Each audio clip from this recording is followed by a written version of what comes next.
Xin chào các bạn đã quay trở lại kênh YouTube Ông Kính đọc truyện TV. Sau đây tôi xin đọc truyện Ngạo Thế Đan Thần tập 14 với tựa đề Ta Đến Xuất Chiến. Xin mời các bạn lắng nghe. Đang khi nói chuyện, Trầm Tường ngồi xếp bằng xuống, mà trưởng lão kia cùng Trầm Hạo Hải cũng lại đây kiểm tra lò luyện đan, phòng ngừa Trầm Tường dối trá. Lò luyện đan thấp kém, xem ra Trầm Thiên Hộ ngươi rất nghèo à.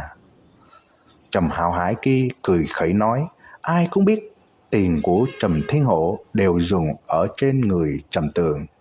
Trầm Tường từ bao chữ vật lấy ra tài liệu chỉnh lý, kiểm tra, sau đó thả chân khí chi hỏa ôn lò luyện đan một lần, mới tập trung tài liệu vào bên trong. Tác động của hắn phi thường thành thạo, mà chân khí chi hỏa kia cũng làm cho mọi người hơi kinh ngạc.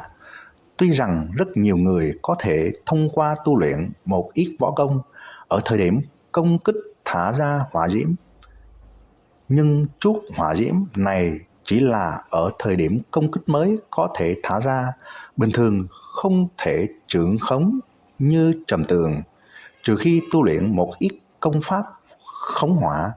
Chỉ bất quá những công pháp kia đều rất ít ỏi, hơn nữa rất khó luyện. Lò luyện đan đã được Trầm Tường rót ra hỏa diễm vào. Lúc này bên trong lò luyện đan phiêu tán ra từng tia dược hương. Một canh giờ trôi qua, mọi người thấy mắt Trầm Tường đột nhiên ngưng tụ, vừa nhìn cũng biết là đến thời điểm mấu chốt. Mà Trầm Hạo Hải kia cũng nhìn mà đổ mồ hôi, hắn lo lắng mình sẽ tổn thất cây huyết linh chi ngàn năm kia. Mọi người thấy trong đan lô bốc lên mùi xương, mà Trầm Tường cũng mở mắt ra, mặt lộ vẻ vui mừng, đứng dậy nói, mời kiểm tra. Cái gì? Một canh giờ liền hoàn thành hả? Mọi người dồn dập biểu thị nghi vấn. Đầu tiên chính là vị trưởng lão kia.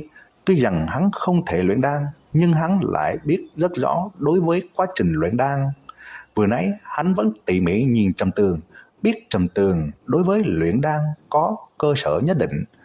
Tuy hắn không rõ ràng tình huống bên trong lò luyện đan, nhưng hắn như có thể cảm ứng được nhiệt lượng mà lò luyện đan thả ra đang biến hóa, hơn nữa biến hóa thập phần vi diệu. Mở nắp lò luyện đan ra, mọi người nhất thời ngửi được dược hương yếu ớt. Đây đúng là dược hương mà bọn họ quen thuộc. Hơn nữa, bọn họ còn có thể tận mắt nhìn thấy quá trình luyện chế.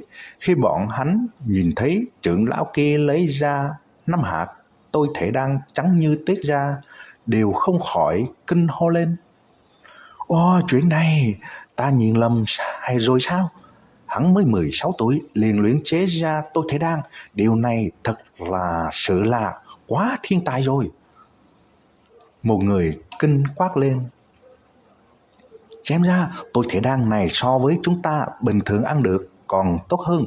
Không nghĩ tới Trầm Tường, hắn dĩ nhiên thâm tàng bất lộ, hiểu được luyện đan thuật. Chỉ bằng phần tiềm lực này của hắn, so với thượng phẩm linh mạch gì cũng mạnh hơn. Một nam tự kinh thán nói. Trong quảng trường tụ tập đều là con cháu hạch tâm của Trầm gia. Lúc này bọn hắn đều dồn dập cảm thán, có đố kỵ, có ước ao.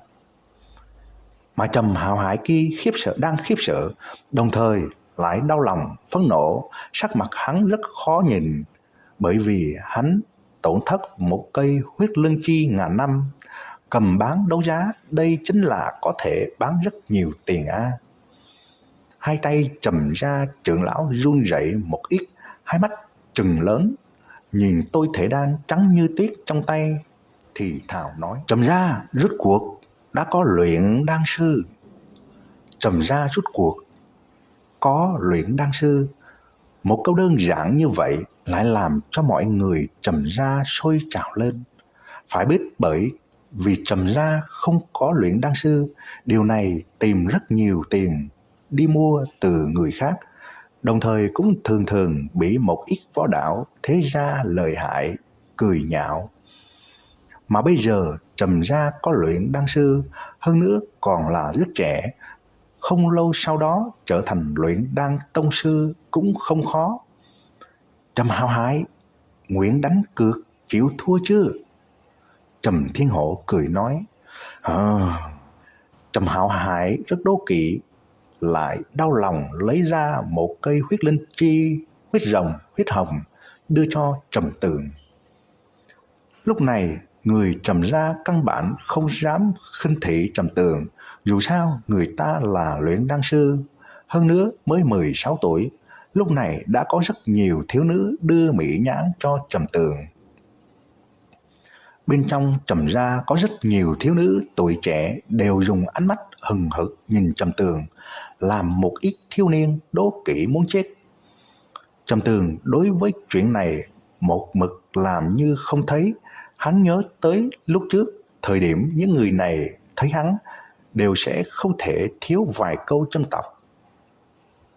Đừng tưởng rằng con ngươi có thể luyện đan thì ngươi nhất định sẽ là tộc trưởng.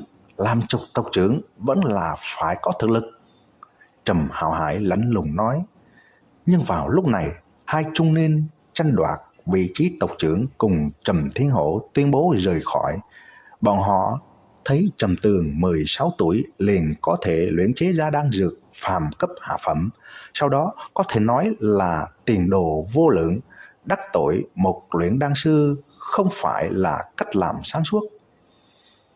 Hiện tại chỉ có Trầm Hạo Hải cùng một người khác tranh đoạt vị trí tộc trưởng cùng Trầm Thiên Hổ.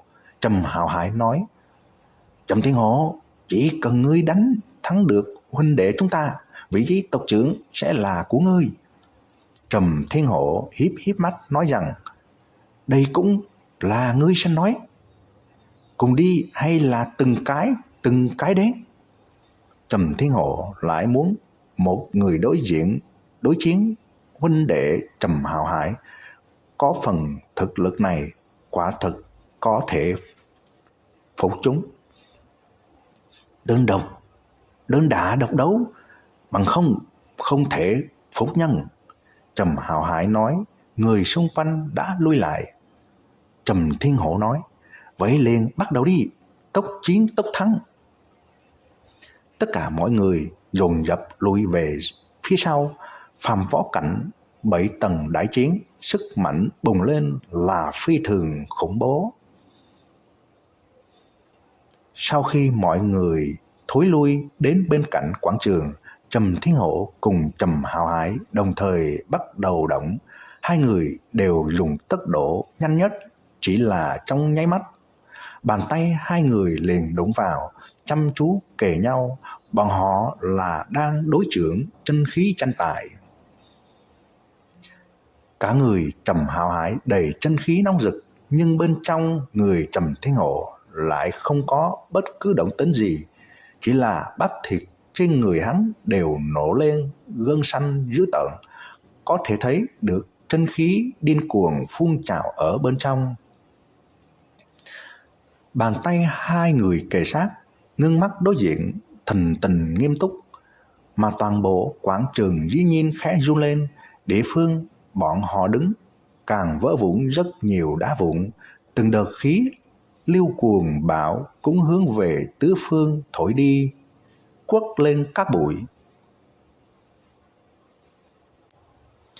Các bạn vừa nghe xong truyện Ngạo Thế Đan Thần tập 14 với tựa đề Ta Đến Xuất Chiến.